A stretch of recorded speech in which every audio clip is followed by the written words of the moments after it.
नमस्कार, स्वागत है आपका जी बिहार झारखंड के डिजिटल प्लेटफॉर्म पर। आपके साथ मैं हूं अभिषेक कात्यायन और आप देख रहे हैं सरकारनामा। सरकारनामा में बिहार की सियासी हलचल के बारे में बात करेंगे कि इस वक्त बिहार में चल क्या रहा है। दरअसल इस वक्त बिहार की सियासी हलचल में सबसे बड़ा मुद्दा जो बना हुआ है वो है महंगाई का मुद्दा।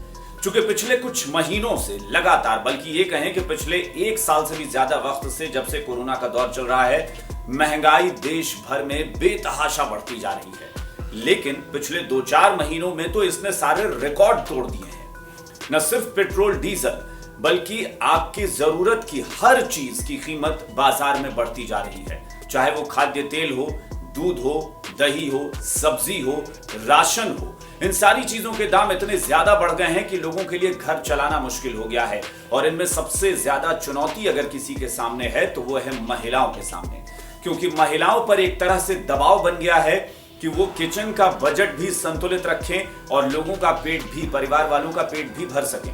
यानी एक ऐसा इम्तिहान जिसमें महिलाओं को सफल होने में पसीने छूट जा रहे हैं। और इसी मुद्दे को बिहार में विपक्ष ने उठा लिया है। मुख्य विपक्षी दल आरजेडी हो या फिर कांग्रेस, इन्होंने सरकार के खिलाफ मोर्चा खोल दिया है और सड़क पर उतरकर महंगाई के खिलाफ प्रदर्शन की पूरी तैयारी कर ली है। कांग्रेस ने शुरुआत की है। कांग्रेस ने साइकिल मार्च निकाला है। पटना के बोरिंग रोड से लेकर गांधी मैदान तक, ऐतिहासिक गांधी मैदान तक साइकिल के जरिए कांग्रेस ने मार्च निकाला। और इसका मकसद ये था कि कांग्रेस ये संदेश देना चाह रही थी कि पेट्रोल और डीजल के दाम इतने ज्यादा बढ़ गए हैं कि अब लोगों को साइकिल से चलना उनकी मजबूरी बन गई है। हालांकि कांग्रेस के बारे में, कांग्रेस के इस मार्च के बारे में सत्ता पक्ष ये कह रहा है कि ये मार्च फ्लॉप हो गया है। सत्ता पक्ष का दावा है कि कांग्रेस बड़ी मुश्किल से पैसे देकर उन्होंने भीड़ जुटाई है, लेकिन अभी तो शुरुआत है, अभी 2 दिन बाकी हैं। यानी 2 दिन का जो प्रदर्शन होगा वो आरजेडी का होगा। आरजेडी का प्रदर्शन प्रखंड मुख्यालय से लेकर जिला मुख्यालय तक होगा और सड़क पर उतरकर प्रदर्शन होगा महंगाई के खिलाफ। सत्ता पक्ष का तर्क क्या है? अब चूंकि विपक्ष तो कह रहा है कि महंगाई बहुत ज्यादा है, विपक्ष कह रहा है कि पेट्रोल डीजल ने देश के इतिहास में पहली बार 100 का आंकड़ा पार किया पेट्रोल ने, और 100 रुपए लीटर से ज्यादा कीमत है पेट्रोल की। लेकिन सत्ता पक्ष का दावा यह है कि महंगाई है जरूर, लेकिन ये कोरोना की वजह से है। यहां तक भी कहा जा रहा है कि पिछली सरकार यानी मनमोहन सिंह सरकार की नीतियों का परिणाम है कि महंगाई बढ़ गई है। हालांकि ये तर्क है या कुतर्क है, ये सत्ता पक्ष और विपक्ष के बीच की बहस है। लेकिन सत्ता पक्ष एक बात और कह रहा है कि अगर हमें महंगाई की चिंता नहीं होती, अगर हमें गरीबों की चिंता नहीं होती, तो केंद्र सरकार ने 80 करोड़ लोगों को मुफ्त राशन देने की योजना नहीं चलाई होती। हमें पता है कि कोरोना की वजह से इस वक्त सरकार पर भार बहुत ज्यादा है, क्योंकि स्वास्थ्य सेवाओं में बहुत बड़ी रकम खर्च करनी पड़ी है और इस वजह से सरकार के लिए रेवेन्यू जुटाना मुश्किल हो रहा था।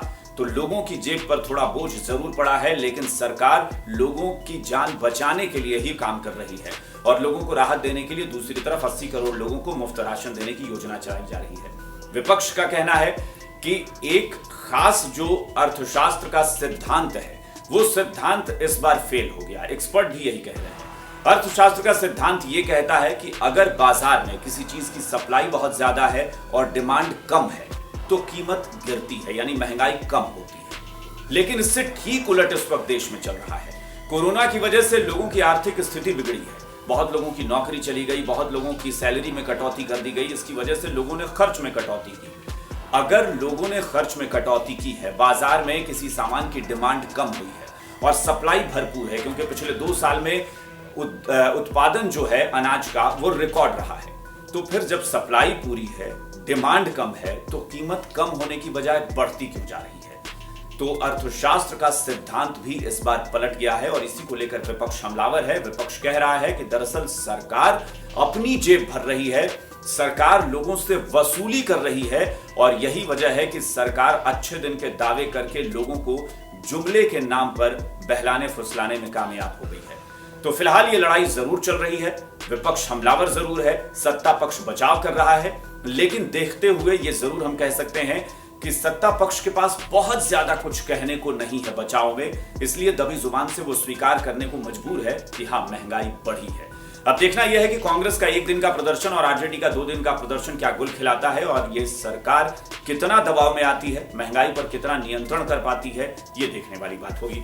फिलहाल सरकारनामा में आज बस इतना ही। अभी आगे देखेंगे कि आगे अगली बार जब आएंगे सरकारनामा में तो आपको बताएंगे कि इस आंदोलन का, इस प्रदर्शन का कितना असर पड़ता है। फिलहाल इजाजत दीजिए, बने रहिएगा जी बिहार झारखंड के साथ और हमारा YouTube चैनल सब्सक्राइब करना मत भूलिएगा। अगर ये वीडियो पसंद आए तो कमेंट कीजिएगा, उसे लाइक कीजिएगा ताकि हमारा उत्साह बढ़े। नमस्कार।